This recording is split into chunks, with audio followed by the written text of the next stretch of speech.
بسم الله الرحمن الرحيم. نحمده ونصلي على رسوله الكريم اما بعد اعوذ باللہ من الشیطان الرجیم بسم اللہ الرحمن الرحیم. محترم سامعین، السلام علیکم ورحمۃ اللہ وبرکاتہ. سامعین، آج ہم خواب کے اندر خود کو ننگا ہوتے ہوئے دیکھنے کی تعبیر کو بیان کریں گے. اگر کسی نے خواب کے اندر خود کو دیکھا ہے کہ وہ ننگا ہو گیا ہے خواب میں، تو اس کی تعبیر کچھ زیادہ اچھی نہیں ہے.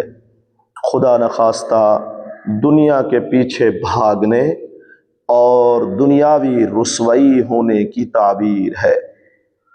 آپ اگر ہمارے چینل پر نئے ہیں تو ویڈیو کو سبسکرائب، لائک اور کمنٹ ضرور کیا کریں. اللہ تعالی ہمارے خوابوں کو ہمارے لیے باعث رحمت اور برکت بنائیں. وآخر دعوانا ان الحمد للہ رب العالمین.